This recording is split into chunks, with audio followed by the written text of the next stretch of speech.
Creo que esta noche Dios lo trajo y lo conectó con un propósito de escuchar una palabra. La fe viene por el oír y el oír la palabra del Señor. Hace, sin exagerarles, tal vez 38 años, 40 años más o menos, conocí un hombre que era el coordinador internacional del ministerio Gigi Ávila por muchos años. Muchos años atrás. Estaba jovencito, estaba soltero, y me impresionaba los lugares que había ido a abrir campañas para un hombre de Dios, coordinar. Y una vez le preguntaron en Ciudad Juárez, que fue una de las campañas más grandes: ¿cuál es el milagro, hermano Pedro Rosa? ¿Cuál es el milagro que usted ha visto? Ciegos, paralíticos. Dijo: no, el milagro más grande que he visto es unirse a los pastores. Porque cuando los pastores se unen, pueden haber milagros. Lo demás, el Señor lo hace. Lo difícil en una iglesia es que todo el liderazgo esté unido. Lo difícil en una iglesia es que toda la gente estemos unidos en uno, en una visión, un equipo. Y cuando hablábamos de traer a alguien previo al aniversario, que va a ser en 3-4 semanas más, dije: mi amigo Pedro Rosas. Hemos tenido una amistad. Me invitó a participar en muchos eventos con Gigi Ávila, a ayudar a aprender, más que ayudar, a aprender cómo coordinar. Estuvimos en Las Vegas, estuvimos en Washington, estuvimos en Nicaragua, estuvimos en Panamá, Colombia, muchas partes del mundo, México, aquí en Estados Unidos.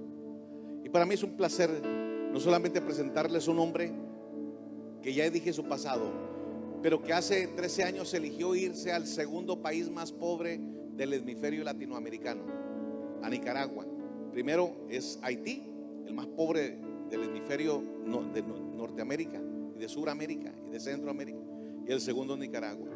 Con una palabra de fe, con una palabra de amor, y crearle esperanza de expectativa a mucha gente. Para mí es un placer presentarles a don Pedro Rosa.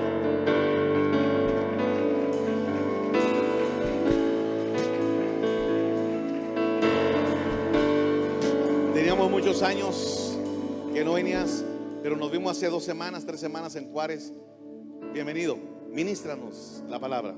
Muchas gracias, mi querido hermano Pastor Marco Rico. Dios le bendiga, hermanos. Qué bendición poder estar aquí en la iglesia Familia Betel Internacional, que dirige y pastorea Marcos y Sarita Rico. Personas que conozco hace muchísimos años. Él dijo 40 años, no tanto, Rico, porque me está haciendo muy viejo y yo todavía no estoy en esa etapa. Pero sí, no, más de 30 años. Conocí a Rico cuando era soltero y todavía no se había casado con Sarita. Tenía pelo para aquel entonces. Por eso yo nunca quise ser pastor, porque me iba a quedar calvo. Pero de todas maneras lo conocía, y Rico siempre fue, el pastor Rico siempre fue un gran amigo mío, siempre ha sido un gran amigo mío. Se olvidó decir que por primera vez yo iba mucho a Cuba, a viajes misioneros a Cuba, fui bastantes veces, y en uno de los viajes me llevé al pastor Rico, lo invité y se fue conmigo a Cuba. Después iba solo, fíjese. Después ni yo: Rico, ¿dónde andas? Aquí estoy en Cuba. Y dice: pero ¿cómo tú estás en Cuba y no me has dicho nada? Pero hicimos mucho trabajo muy bonito en Cuba, con los pastores, con las iglesias. Dios nos puso en gracia con esa nación. Nunca tuvimos problemas de ninguna clase con las autoridades. Y la verdad que hemos estado en tantos lugares, en Panamá, en Nicaragua, en Colombia, en México. Entonces, estuvimos ahora en El Paso, Texas, y en Ciudad Juárez hace 3 semanas. Y le agradezco mucho a él la invitación, tanto a él como a la pastora, que quería que viniera. Y viajé ayer desde Puerto Rico a Dallas para estar esta semana con ustedes. Me regreso a Puerto Rico el martes, y porque es mi base, ahí es mi país, mi pueblo.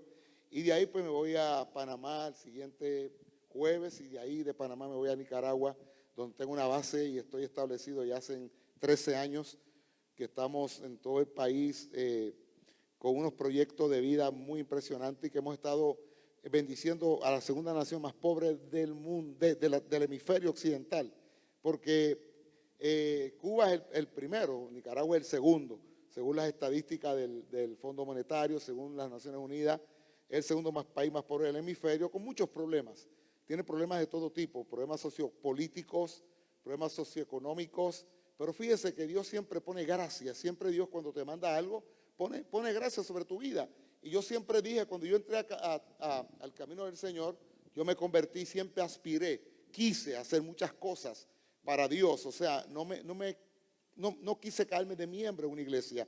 Yo quería hacer cosas grandes para Dios. Claro, hubo un proceso, Dios te pasa por un proceso donde te va capacitando, donde Dios te dando la personalidad que tú vas a tener para lo que Él quiere que tú hagas.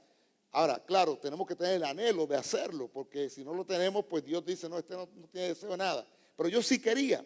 Yo estaba bien, yo trabajaba, yo tenía un buen trabajo en Puerto Rico para aquellos años y ganaba buen dinero en los años 80, imagínense.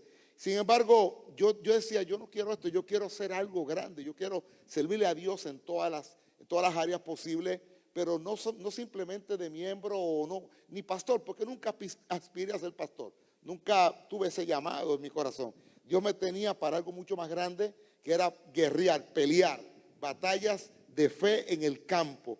Y ahí fue que me unió a este gran hombre de Dios, Gigi Ávila, que con él estuve más de 25 años coordinando toda su cruzada a nivel de todo el mundo. Y de hecho, en el campo, Dios me formó el carácter. Por eso cuando aquel hombre en Ciudad Juárez, aquel hermano me preguntó que sí, porque todo el mundo se maravillaba de los milagros, ¿no? De la gente paralítica levantarse, gente con cáncer siendo sanado y todo tipo de milagros. Y me preguntaron, ¿y cuál es el milagro más grande que tú has visto? Y yo decía, ¿sabes qué? Unir a los pastores. Ese es el milagro más grande, que se unan. Ahí ya tú lograste ya tener la campaña del éxito, porque si el pastor, ahí está todo. Una vez se unan, Dios hace el resto.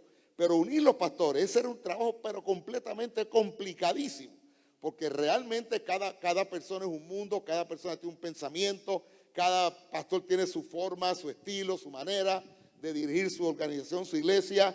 Todos tienen una visión local, pero llevar esa mentalidad a que se unieran, óigame, ese era un trabajo que realmente Dios tenía que haberte capacitado, porque si no, créame que hubiera tenido muchos problemas, porque uno tratar de tratar con los caracteres de la gente era complicado, y tratar de decir a los pastores que eso no era así, que era de esta manera, o decir a un pastor que no quería una campaña, estar en una campaña porque no le gustaba el otro pastor, cosas como esa. No, ahí yo no voy a estar porque ahí está fulano de tal, que un día fui a un entierro, a una vela, a una funeraria y no me dio una parte para llorar. Mire por la tontería que no se hablaba.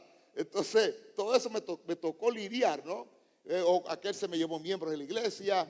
O sea, muchos conflictos, pero gracias a Dios que Dios me dio la oportunidad de ser ese coordinador, de crear ese carácter, ir a países, tener guerra con los gobiernos, tener guerra con el clero católico romano, que eso era una guerra constante en los países donde ellos dominaban, donde ellos tenían componendas con los gobiernos, donde había concordato entre el gobierno y ellos, donde nos querían cancelar campañas, nos cancelaban campañas, ya con todo pago, con estadios pagos, publicidad por todos lados. Óigame, que te cancelaron una campaña y ahí tenía que guerrear uno. Pero Dios siempre nos dio, primeramente, la sabiduría, la gracia, siempre puso gente a nuestro lado que Dios los usó para que nunca estas cosas se dieran. Yo recuerdo que yo fui a Nicaragua la primera vez en el año 86. Estaban en plena guerra. Ahí fue que yo quedé enamorado de ese pueblo, de esa gente, de su forma, de la capacidad que tenían para levantarse de las cenizas. Y yo fui en plena guerra, ¿sabe? Una guerra de lo contra los sandinistas. Y el hermano Gigi me dice, Pedro, no tengo a quién mandar allá. O sea, sí tengo, pero quien yo creo que puede lograr el trabajo ahí, eres tú. Y yo, bueno, yo acababa de llegar de unas campañas en Sudamérica, veníamos de Bolivia, veníamos de Panamá, varias campañas, yo estaba afuera y siempre tomaba un descanso entre campaña y campaña, porque eran meses que me ausentaba. Pero él me dijo, no tengo a nadie y tú eres la persona que me dice. Yo llevaba 4 días en Puerto Rico. Y yo, bueno, si Dios te lo mostró, pues yo voy para allá. Y llegué a Nicaragua. Y recuerdo que Hice escala en Costa Rica y en el aeropuerto de Costa Rica voy a unas tienditas que hay en el aeropuerto a comprarme algo. La muchacha que está atendiendo me ve y sabía que yo era extranjero y me hace una pregunta. ¿Y de dónde usted? Yo soy de Puerto Rico. Me dice, ¿a dónde va? Yo voy para Nicaragua y se puso la mano en la cabeza la muchacha. Me dice, ¿para qué usted va a esa tierra? Que lo que hay son balas y cañones. Yo, bueno, si hay balas y cañones es lo de menos, pero Dios me mandó. Y si Dios me mandó, tengo que llegar. Y llegamos a Nicaragua. Y desde que llegamos me di cuenta de la gran obra que Dios estaba haciendo con ese pueblo a pesar de la situación. Porque una guerra en un país, estamos hablando que el país estaba devastado, había tanta desolación, tanta amargura, tristeza, tantos muertos, más de 100,000 muertos en una guerra que no tenía razón de ser porque era entre ellos mismos. ¿Ok? Entonces, ver todo ese país destruido, ver las familias desintegradas, era un reto bastante grande para nosotros y organizé una cruzada con G. Ávila, un gobierno que era un poquito hostil, que era un poquito complicado, que no le gustaba ese tipo de actividades, pero Dios dijo que íbamos a ir y que va a haber campaña y yo tenía que abrir la brecha. Imagínese usted, yo tuve que abrir la brecha y yo me reúno con los pastores, hicimos las reuniones de pastores y ellos, claro, nos dijeron, el gobierno nos dijo que no había manera que pudieran celebrar cruzadas a esa magnitud, porque cuando yo fui, hacían 10 años que no había ningún evento evangélico fuera, o sea, nada, no había nada, intervenía las iglesias, las turbas se metían, rompían las poquitas bocinas que tenían, los pastores, hacían tantas cosas, y ellos no daban permiso. Pero yo le dije a los pastores, mira, aquí hay una sola cosa, y los reuní a todos en una iglesia, más de 500 pastores, y le dije, hay realmente una negatividad, no se puede, el gobierno no permite cruzada, pero aquí hay una cosa que Dios dijo que íbamos a dar una cruzada aquí. Si Dios lo dijo, no importa lo que hayan dicho ellos, pero Dios lo va a hacer. Dijo, la única manera que todos ustedes se unan como pastores, que dejen las guerras entre ustedes mismos, porque lo que va a ayudar a este país es que ustedes se unan. Y si ustedes se unen, ya el diablo tiene que coger las maletas y salir de aquí. Y comenzamos, le dije, aquí se va a proclamar una campaña de ayuno y oración hasta que Gigi entre por las puertas de ese aeropuerto y ponga pie en Nicaragua. Y así fue. Tuvimos más de un año orando y clamando en ayuno, pero se rompió la traba que había y nos dieron permiso para ir y dar una campaña de 3 días. Y un permiso donde ellos le pusieron condiciones al que tenía el contacto que teníamos allá, que todavía está allá en Nicaragua. Y le dijo, mira, yo te voy a decir una cosa, le vamos a dar para que usted hagan, pusieron una excusa, mire, es que queremos hacer una celebración, porque había una emisora cristiana, la única emisora cristiana que estaba en vigor, que estaba en el aire, se llama Radio Ondas de Luz. Y esa emisora nunca tuvo problemas de clausura, mas sin embargo la radio católica la clausuraban todo el tiempo, porque tú tenías que pasarle a ellos un libreto todos los días de qué iban a hablar y qué iban a decir a través de la radio. Y que iban a hablar para ellos evitar que le dieran paros o que hablaran contra el gobierno. Y la iglesia evangélica nunca tuvo problema. Entonces, por eso cuando ellos dicen, queremos celebrar un aniversario con un predicador de afuera. Digo, pero ¿para qué van a traer gente de afuera? Ustedes tienen pastores, prediquen ustedes. No, es que una persona que es muy amada, muy querida. Y él dijo, bueno, ¿quién es él? Bueno, se llama Gigi Ávila, es de Puerto Rico. Entonces, le dijeron, ¿tienen algo que nosotros podamos oír de él? A ver si no viene con un mensaje tras bastidores para darnos palos a nosotros, porque así hicieron muchos evangelistas. Proclamaban que iban para Nicaragua a reprender los demonios a los sandinistas. Y ellos escuchaban eso y no abordaban los aviones porque no le permitían entrar a Nicaragua. O sea, no le permitieron. Grandes evangelistas, Jimmy Swaggart, Maurice Cerulo, no le permitieron entrar en un momento dado. ¿Por qué? Porque decían que iban a reprender los demonios al gobierno. Y esa gente son de esa manera, ¿no? Pero, sin embargo, le dimos todas las grabaciones que teníamos, para aquel entonces eran CD o unos VHS que eran enormes, se los dimos a ellos de grabaciones de lo que yo predicaba y libros de él, y se metió la seguridad del Estado a analizar toda esa material para ver si había algo que ellos entendieran que iba a ser peligroso para ellos. Y estuvieron yo no sé cuántos días o semanas oyendo y escuchando. Cuando terminaron pasó lo del Señor, cuando lo mandaron los fariseos a buscar los guardias a apresar a Cristo. ¿Por qué no lo trajeron? Que miran con la boca abierta. Jamás hemos escuchado a nadie hablar como este hombre habla. y dijeron, wow, si es verdad lo que hay ahí, en lo que él habla y lo que ha sucedido, que él venga. Pero si algo pasa, le dice al que estaba a cargo, o sea, el contacto, usted será responsable. Si él viene, que predique ese Cristo que él está predicando en sus grabaciones y que se dedique a eso. Le dijimos, no se preocupe, que lo único que a Gille le gusta predicar es a Cristo, nada más. Y eso fue todo. Llegamos la primera vez en décadas que no habían cruzadas al aire libre y llegamos a Managua en marzo de 1987 por 3 días nada más. 3 días. No había equipo de sonido para poder darle al pueblo, y el mismo gobierno nos dijo, usen los equipos que usamos nosotros en los mítines políticos, y nos los prestaron. Bocinas viejas, pero servían para aquel entonces. Pero el otro problema era, ¿dónde vamos a dar esta cruzada? No había lugar, porque sabíamos que allí arrastra multitudes, y el pueblo hacía más de 10 años que no sabía de lo que era una cruzada evangelística. O sea, que eso iba a ser un impacto impresionante, iba a haber multitudes. No había lugar. Había un estadio que estaba un poquito deteriorado por el terremoto que hubo en el 72 en Nicaragua, y no había un lugar. Y ellos nos dicen a nosotros, mire, le dicen la misma autoridad, dicen, vayan a la Universidad Católica, regentada por los sacerdotes jesuitas, y pídanle que le presten el estadio que ellos tienen ahí. O sea, ir a pedir a los jesuitas que nos prestaran su estadio para una campaña evangélica. Y como Gille predicaba en aquellos tiempos que le metía paro a todo el mundo, yo dije, aquí va a haber problema.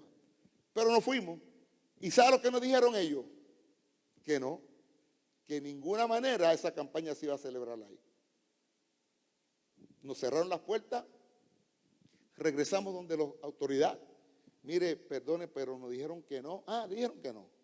Sí, nos dijeron que no. Escribieron una carta, la sellaron y se llevan esta carta al que rige la universidad. Y llegó la carta, el hombre abrió la carta, cuando la leyó se le cayó la cara, se le cayó todo. Aquel hombre cambió de semblante y nos dijo, tienen el estadio, no porque querramos, pero lo tienen. ¿Qué decía la carta? Yo no sé. Se lo da sí o sí y punto, lo más seguro. Y eso fue, hermano, eso fue algo tan poderoso. O sea, esa multitud de gente que venían en caballo, en carretas de caballo, en carretas arrastradas por bueyes, arriba en el tope de los autobuses, gente colgando de las ventanas de los autobuses, pero era tanto y tanto la gente. Óigame, que nosotros nos quedamos tan impresionados que realmente digo, aquí va a pasar algo extraordinario. Y así fue. El hermano Gille Ávila me dijo, Pedro, me gustaría reunirme con el comandante Daniel Ortega. Yo, ay, Gille, por favor, me estás pidiendo algo humanamente hablando imposible. Mira, Pedrito, a mí el Señor me dijo que me reuniera con él.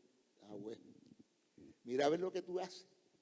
Y fuimos, obviamente, le pedimos, cursamos una carta, nos la recibieron, porque eso no iba a poder ser. Que hasta ahí no podía reunirse porque no había manera. Yo dije, mira, no hay forma, nos dijeron que no, tranquilo, que a mí Dios me dijo que me iba a reunir con él. Y bueno, está bien. Y decía, si eso es así, pues, porque él hablaba de esa manera. Bueno, llegó la campaña y aquel lugar estaba tan lleno de gente que aquello impresionó a medio mundo, hasta las autoridades. Mandaron radio, televisión, La Voz de Nicaragua, que era de ellos, del gobierno, el sistema de televisión nicaragüense, del gobierno también, para que tomara vista de todo lo que estaba pasando ahí. Y esa noche el Señor como que botó la casa por la ventana. Fueron milagros, hermanos, que usted no tiene idea. Yo hasta me quedé sorprendido.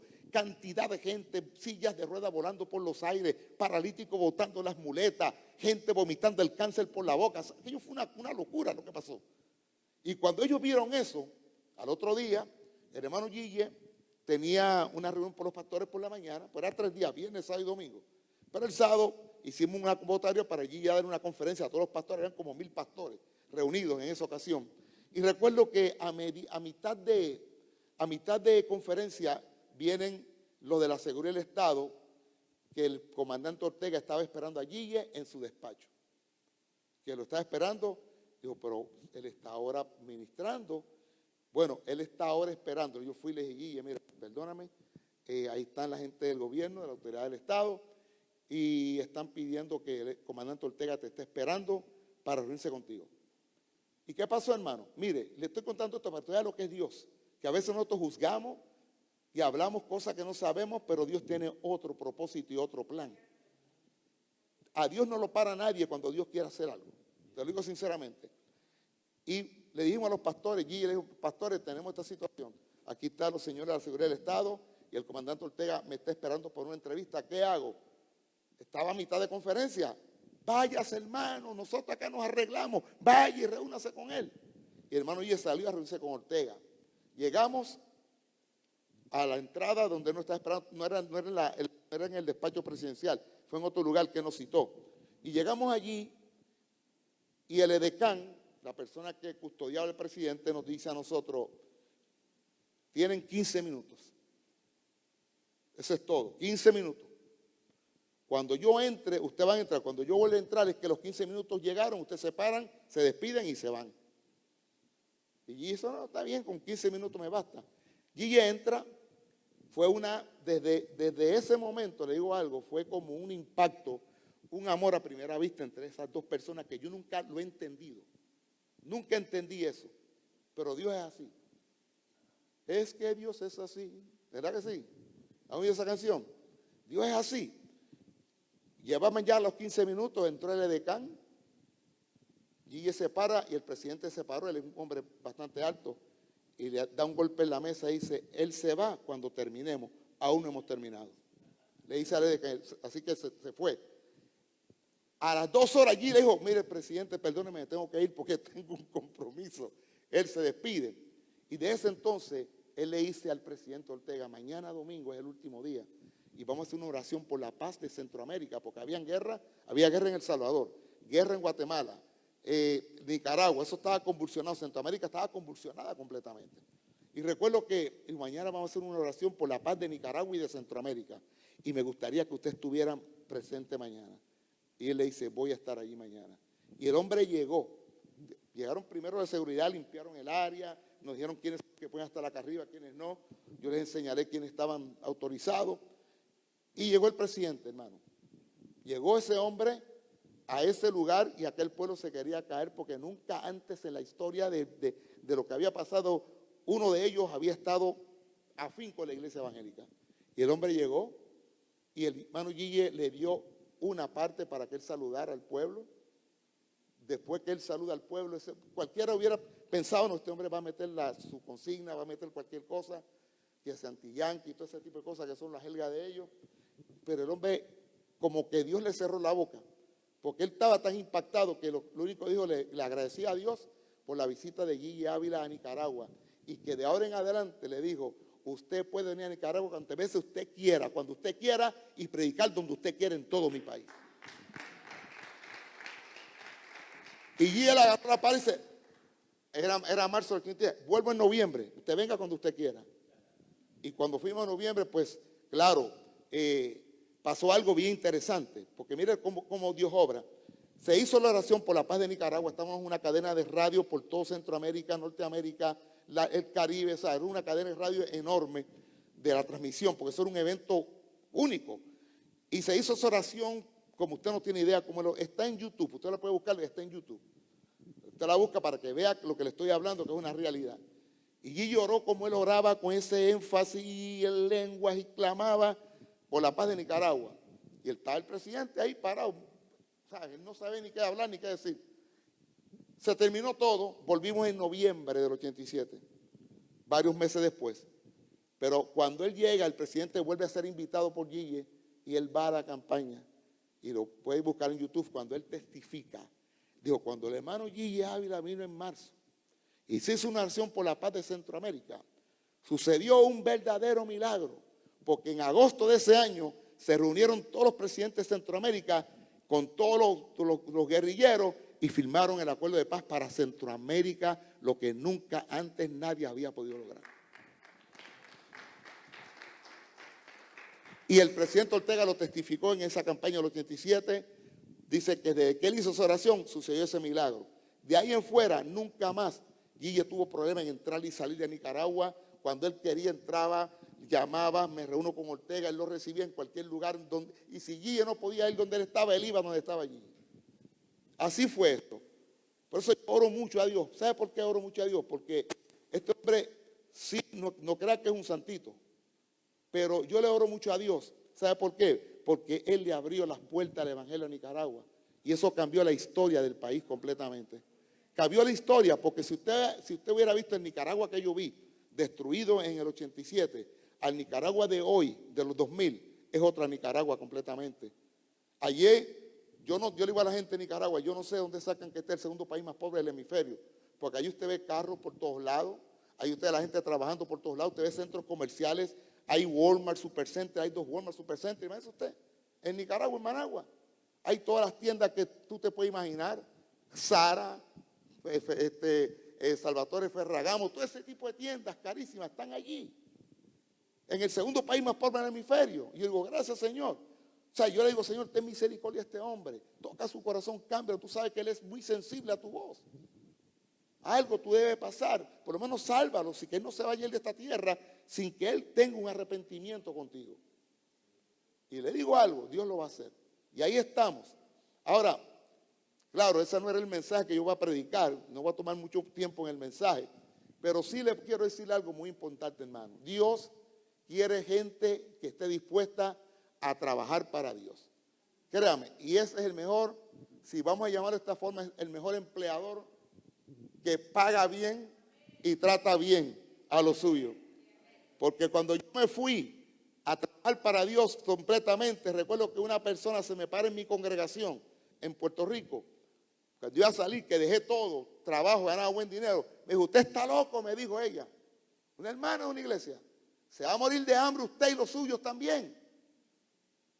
O sea, usted está dejando un trabajo para irse a ¿qué? Esa hermana no lo hizo de mala intención, pero no estaba en la misma sintonía que estaba yo, ni estaba en la sintonía con Dios tampoco en ese momento ella. Después que me fui, pasó un año, volví a mi congregación, fui a predicar y estaba la hermana. Digo, hermana, Dios le bendiga, fíjese, no me he muerto de hambre, ni mis hijos tampoco, le dije.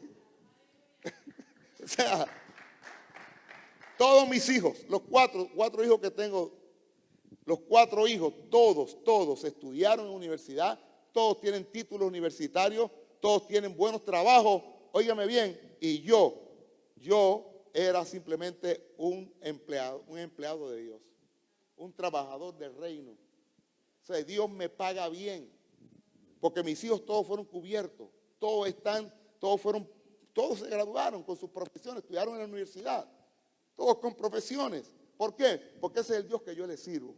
Y muchas veces nosotros nos ponemos tan complicados a la hora de querer hacer algo para Dios o que nos citen para hacer algo para Dios y nos complicamos y buscamos 7,000 excusas para no hacerlo.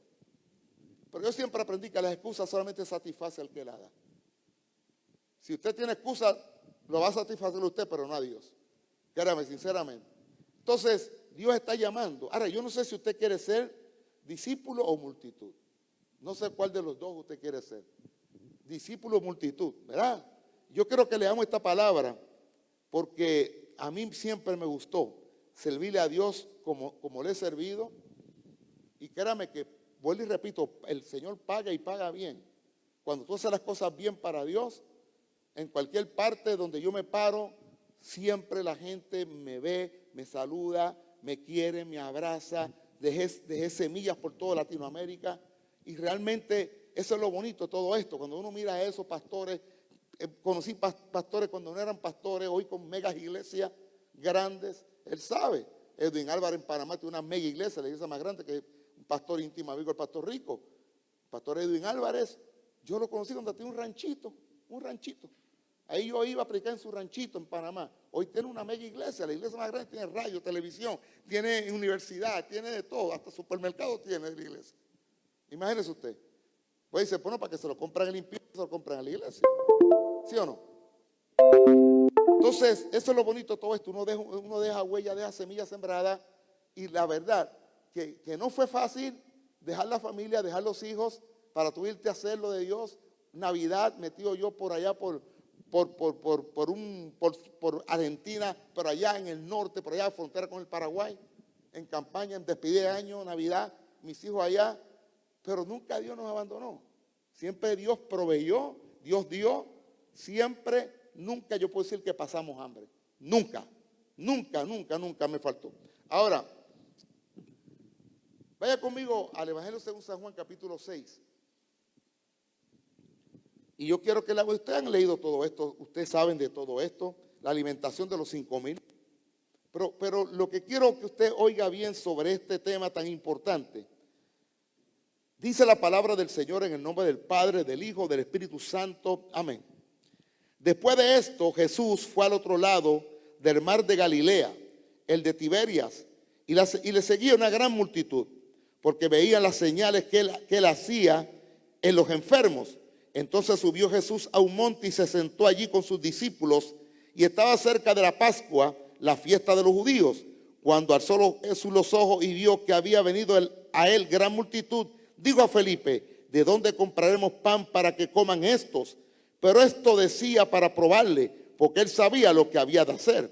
O sea, fíjate bien, Dios le dice a ellos, o sea, vayan y busquen pan. Y dice, pero ¿dónde vamos a sacar pan para alimentar tanta gente?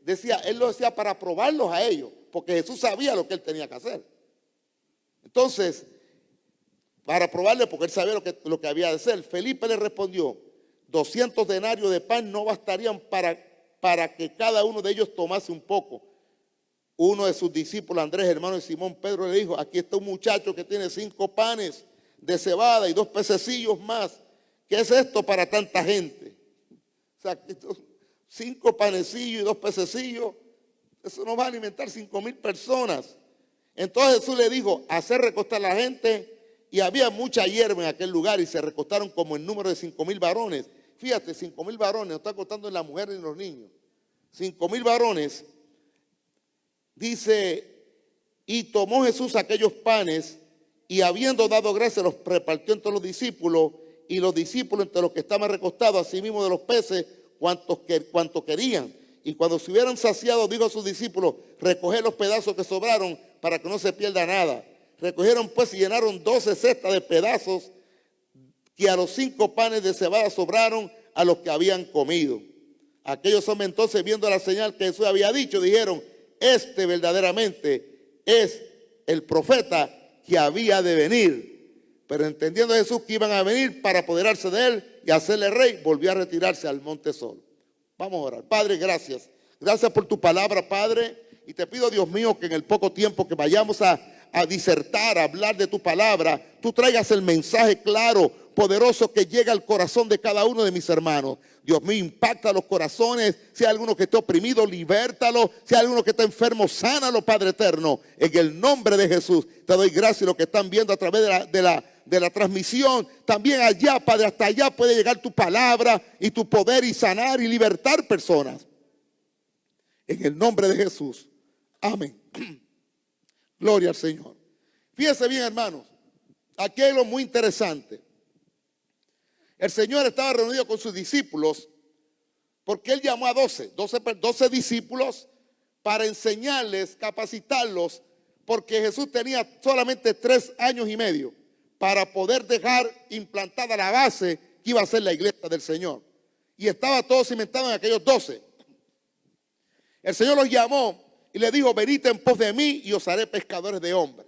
Y el Señor estaba con ellos continuamente enseñándoles, capacitándolos, discipulándolos, enseñándoles cómo se pescaban hombres y cómo se llevaba a cabo la obra de Dios.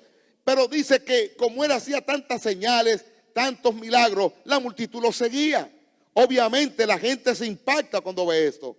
Yo le digo la verdad, que las personas se llenan de tanta regocijo y tanta esperanza cuando ven las manifestaciones de Dios, cuando ve que hay gente enferma sanada, cuando ve gente que cuenta los milagros de Dios, que no tenía nada y ahora Dios me ha dado porque cumplo con Dios, y todo este tipo de cosas llama la atención de la gente. Y por eso mucha gente va a las actividades o llega a la iglesia porque se han dado cuenta que allí suceden cosas.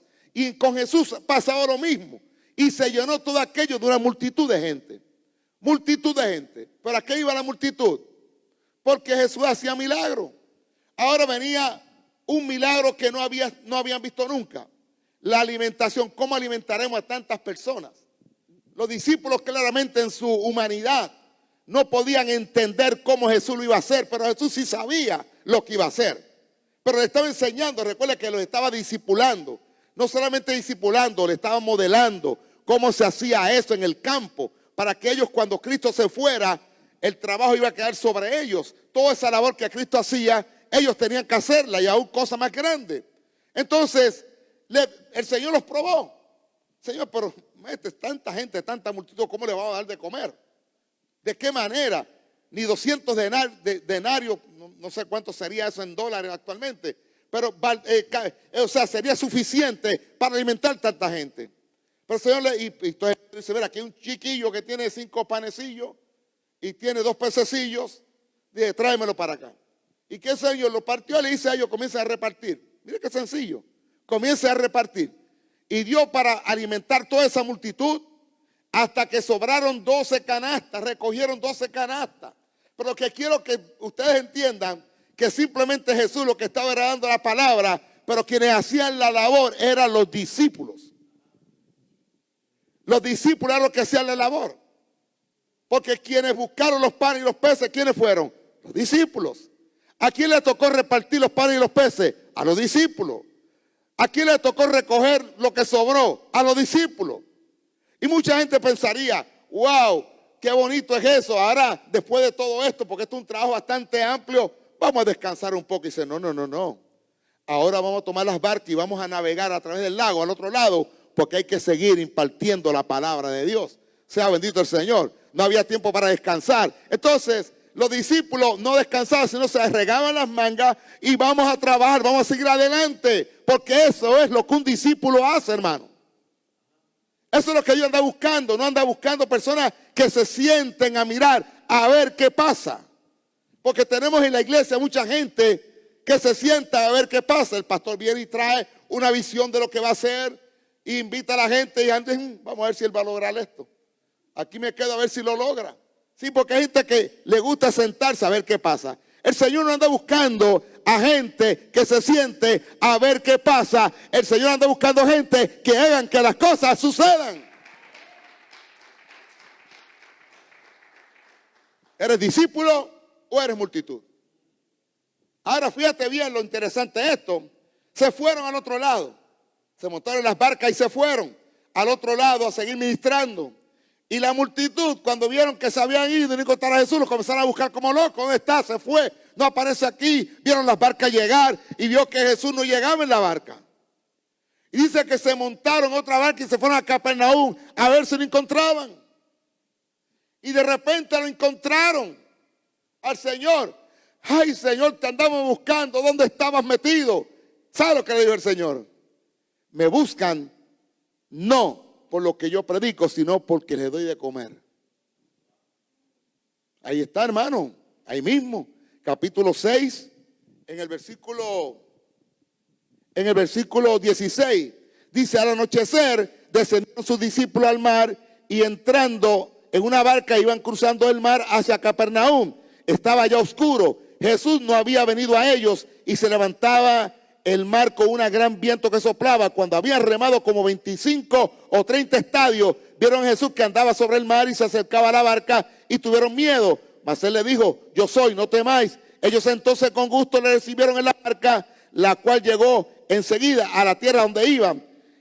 Al día siguiente la gente que estaba al otro lado del mar vio que no había habido allí más que una sola barca y que Jesús no había entrado en ella con sus discípulos, sino que estos se habían ido solos. Pero otras barcas habían arribado en Tiberia, junto al lugar donde habían comido el pan después de haber dado gracias al Señor. Cuando vio pues la gente que Jesús no estaba allí ni sus discípulos, entraron en la barca y fueron a Capernaum, ¿a qué? A buscarle. Y hallándolo al otro lado del mar, y le dijeron, Rabí, ¿cuándo llegaste acá?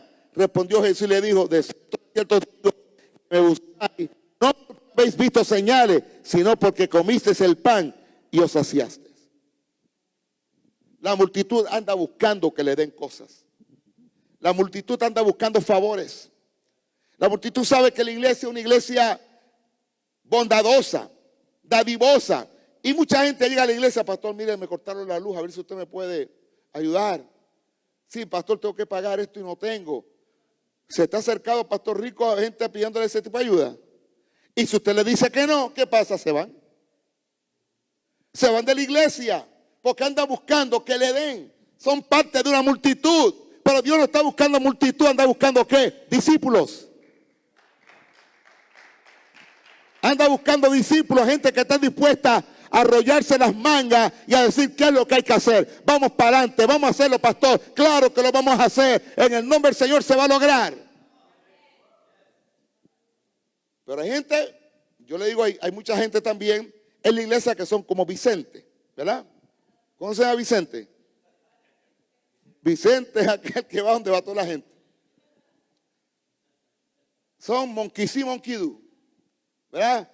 Entonces, pero yo no ando buscando a Vicente, porque Vicente va por donde va toda la gente. O sea, la multitud y me voy detrás de ella.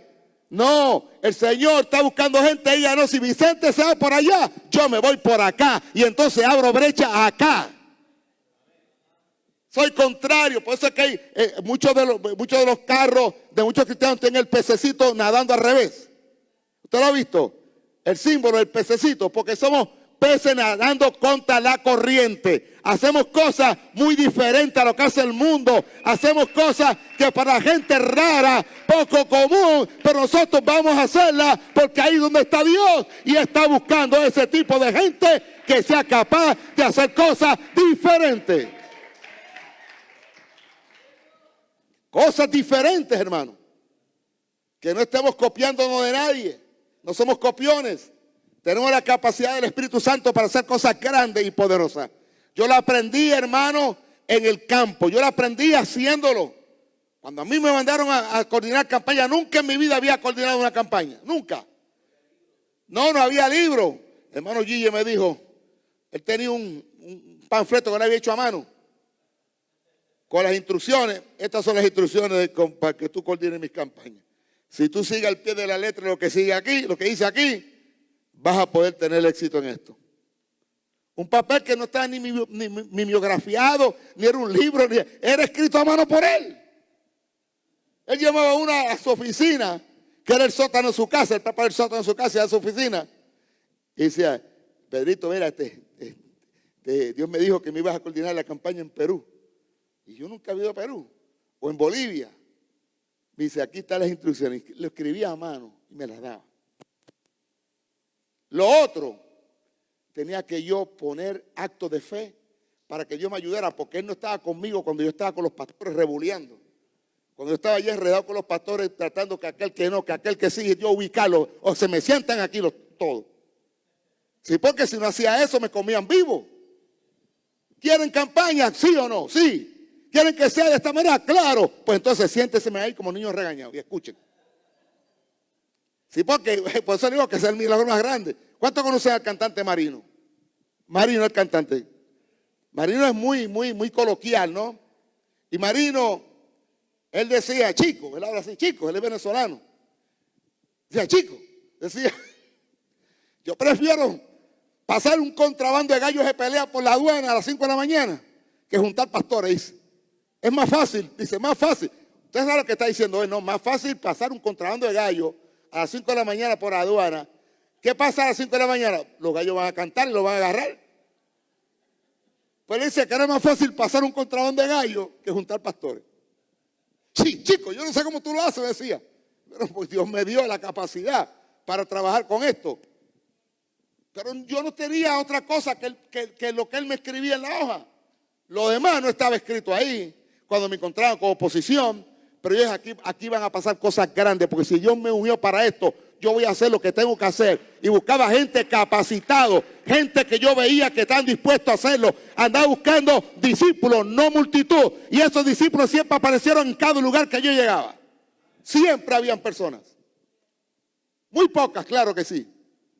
Porque la multitud siempre es mucha, pero los discípulos son pocos siempre. Y a luchar y a pelear la batalla. Porque Dios quiere gente que sean capaces de, aunque tú no sepas lo que va a pasar, pero tú estás parado en la brecha. Dios, Señor, heme aquí, envíame a mí. Punto. Que hagamos cosas diferentes, cosas inusuales, cosas que se salen de lo común y lo corriente, cosas raras, pero que estemos dispuestos a hacerlo, porque Dios es un Dios raro también. ¿Sabes que Dios es raro? A veces te dice unas cosas, hermano, que tú dices, pero Dios mío. Que no es raro. Váyase a Ezequiel. ¿Qué hizo con Ezequiel el Señor? Lo mandó a dormir un año del lado izquierdo. Del lado izquierdo. No te mueves ni boca abajo ni boca arriba. Del lado izquierdo un año. A Ezequiel, el profeta. Y cuando pasó el año, Ezequiel dice, ay, por fin voy a descansar. Dice, duérmeme un año ahora del lado derecho. ¿Es raro Dios o no es raro Dios? Pero siempre tiene un propósito. Dios no hace las cosas por hacerlas. Dios hace las cosas porque siempre tiene un propósito para hacerlo. Lo que Él quiere, gente que esté dispuesta a oírle, a creerle y a obedecerle.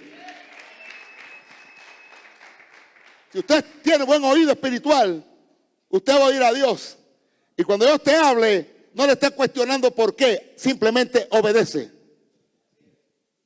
Y una vez tú obedezcas, primero tú tienes que creerle. Porque si no, vamos a buscar todo lo que pasó con Abraham. Cuando Dios comenzó a tratar con Abraham. Porque Dios tenía la consigna que iba a preparar una nación. Y el primer hombre que él iba a buscar se llamaba Abraham. Que no conocía a Dios. Que no sabía quién era Dios. Que no tenía ningún tipo de relación con Dios. Y se le aparece a Abraham y le dice, Abraham, deja tu casa. Deja tu parentela y vete a una tierra que tú no sabes dónde queda, pero el que te está dando te dice que es una tierra que fluye leche y miel. Abraham podía haberle dicho a Dios, ¿sabes qué? ¿Quién tú eres que me está hablando? Abraham estaba bien en Ur de los Caldeos. Abraham tenía propiedades. Abraham no era un pelado, tenía. Y dejar su familia para ir a un lugar que él no conocía. ¿Qué hizo Abraham? Oyó, creyó. ¿Y qué dice la palabra? Y salió Abraham de Ur de los Caldeos con su esposa, los sirvientes y todo lo demás. Oyó, creyó y obedeció. Esos son los tipos de personas que Dios anda buscando. Que tú no sabes, tranquilo, que en el camino Él te va a decir. Yo no sabía coordinar.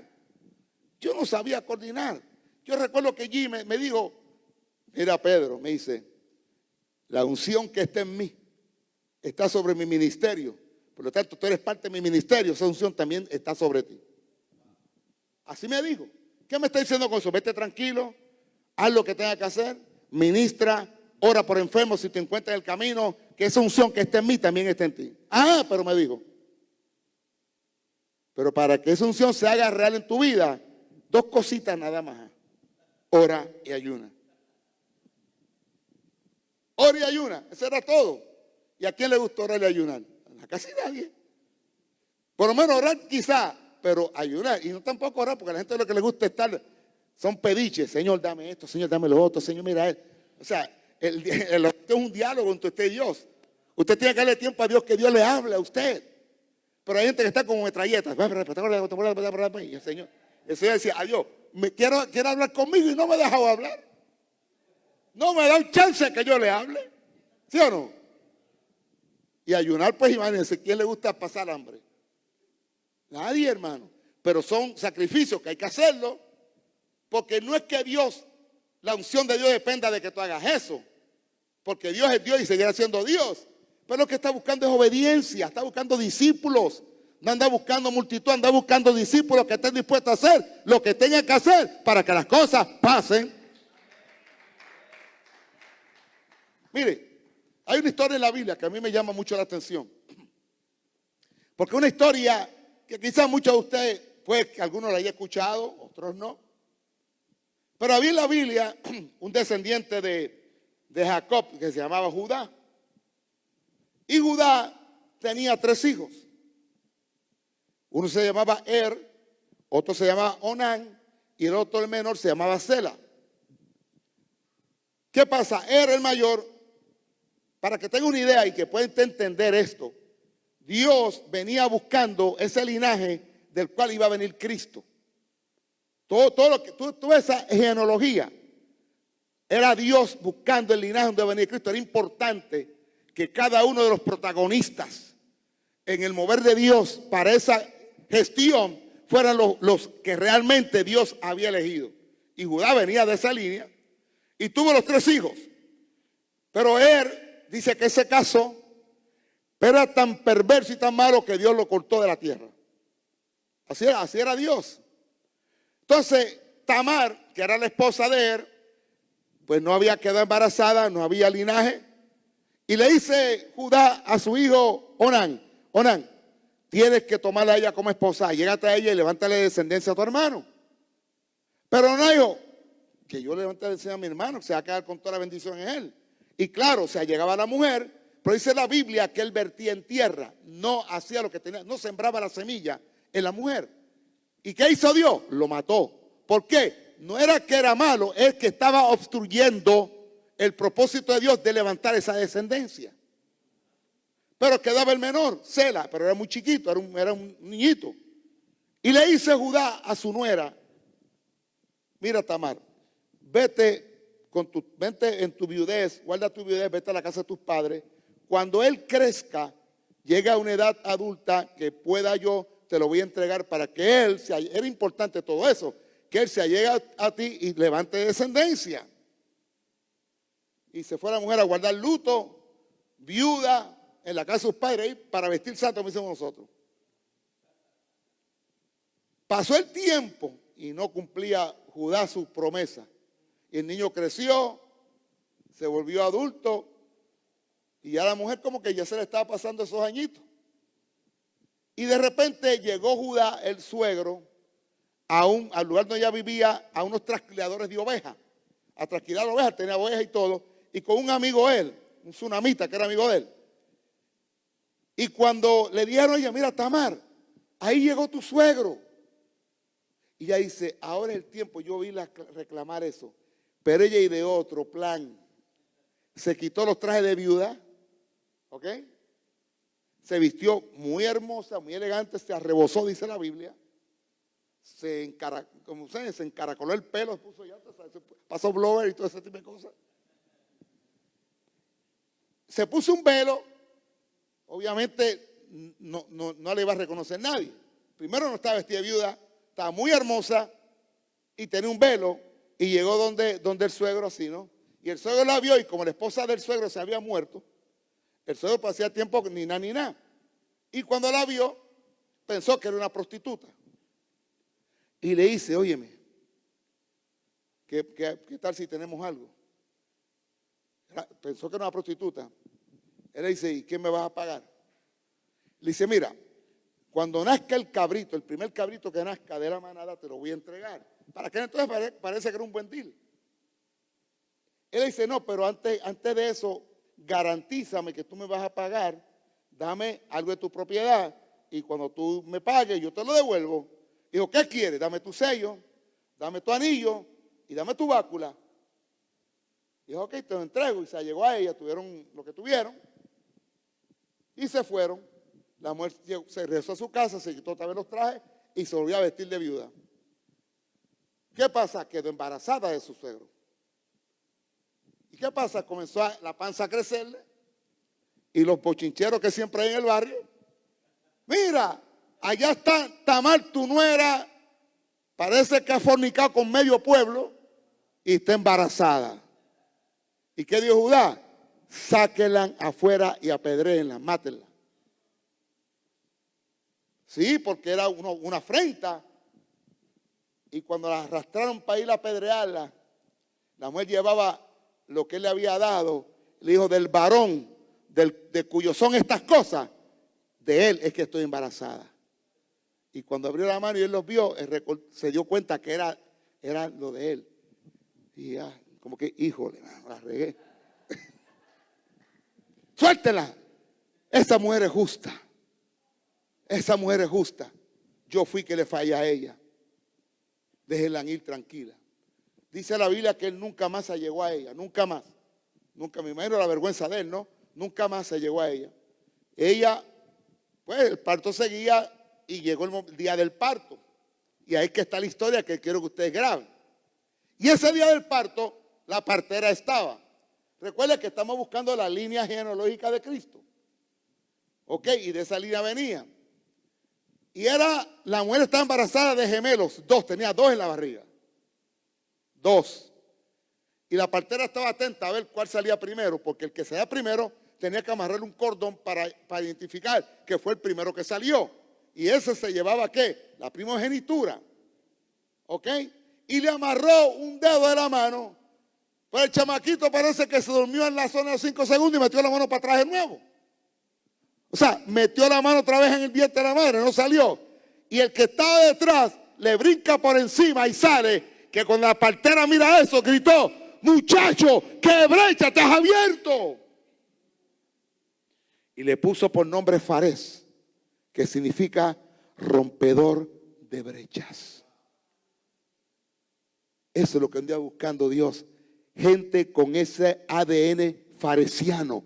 Gente que rompan brechas, que hagan cosas inusuales, porque lo que hizo fue algo inusual, hermano. Aquel no saliste, no saliste, pues perdiste. Rum, le brincó y salió él. Y se ganó entonces que la primogenitura rompió brecha. Fares, rompedor de brecha. Y eso es lo que Dios anda buscando. Que gente de la iglesia que está dispuesta a levantarse, decirle: pastor, ¿qué es lo que hay que hacer? ¿Dónde es que hay que ir? ¿Qué es lo que tenemos que plantar? Pues entonces Dios hará lo que tenga que hacer. Pero usted siempre esté dispuesto a hacer lo que tenga que hacer para Dios. Y si el pastor no ha hecho nada, diga: pastor, ¿qué vamos a hacer? Salgamos, hagamos algo, hagamos que todo Dallas sepa que allí hay una iglesia de Dios. Queremos que Dios haga cosas grandes, pero primero tenemos que mostrar a Dios que nosotros queremos que eso suceda. Cuando: Señor, úsame de la forma que tú quieras. Quiero hacer cosas grandes. Dios no te puso para calentar un banco, hermano. Dios llamó a cada uno de nosotros para convertirnos en ¿qué? En pescadores de hombres, en instrumentos de Dios.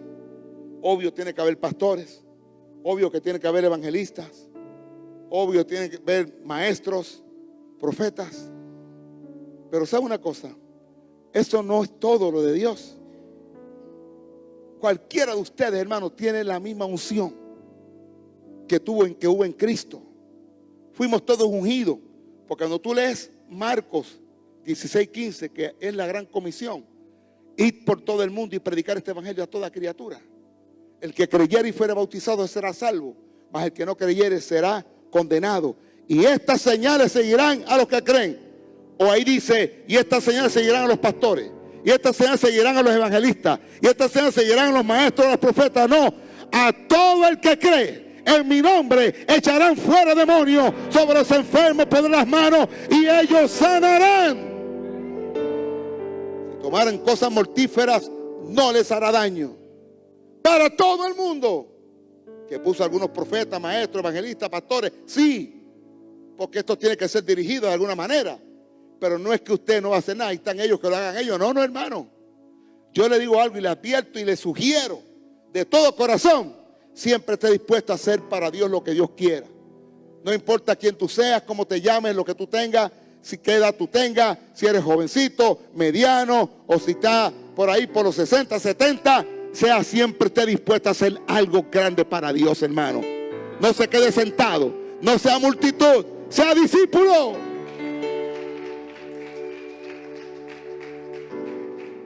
No voy a seguir predicando porque si no, el pastor Rico no me lleva a cenar esta noche. No, mentira. Hermanos, cada vez que yo digo voy a descansar, Dios no me deja descansar, hermano. Pastor Rico me llama y me dice: Pedro, te necesito en Juárez. ¿Sabes cuánto hacía que yo no iba para esa región? Años. Simplemente me dijo: te necesito que vayas conmigo a Juárez y al Paso. Yo: Rico, pastor, ahí voy a estar. Esta es la fecha que tengo. Y me fui al Paso, Ciudad Juárez con él. Y tuvimos un tiempo, unos días maravillosos, ayudando todo ese proyecto gigante que tenemos. Hoy puse al pastor Rico en contacto con el pastor que yo me congrego cuando estoy en Nicaragua, en Managua. Un joven que lo conocí cuando yo fui la primera vez. Aquel entonces tenía 21 años.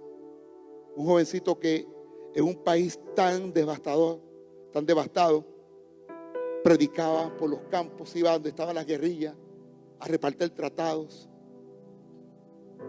Fue parte de mí, fue ese Josué que yo me encontré en Nicaragua. Hoy en día tengo una de las megas iglesias más grandes de Nicaragua, una iglesia espectacular, y lo llamé hoy y se lo puse al pastor Rico para que hiciera amistad con él, porque es un hombre excepcional. Y ya el pastor Rico se puso de acuerdo, van a hacer algunas cosas, porque hermano, esto hay que hacerlo, hermano, hay que moverse, hay que hacer cosas grandes para ello. Yo creo que la iglesia está ahora mismo en una dejadez. La pandemia ha atemorizado a todo el mundo. No salgo, no voy.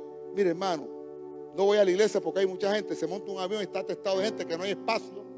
Yo vine de Puerto Rico lleno, el avión codo con codo, y yo le oraba al Señor jocosamente: Señor, que no se sienta un obeso al lado mío, por favor. No, Señor, mándalo lejos. Se siente un delgadito. A veces hay alguien que no cabe en el asiento y está tú ahí que está. Entonces, pero lleno, atestado. Y la gente no quiere ir a la iglesia, pero si tienen que viajan. Van a los centros comerciales, van a los restaurantes. Ay, pero no voy a la iglesia porque en la iglesia hay como que está la peste bubónica, ahí me voy a enfermar. Cuando es al contrario, acá no te va a sanar.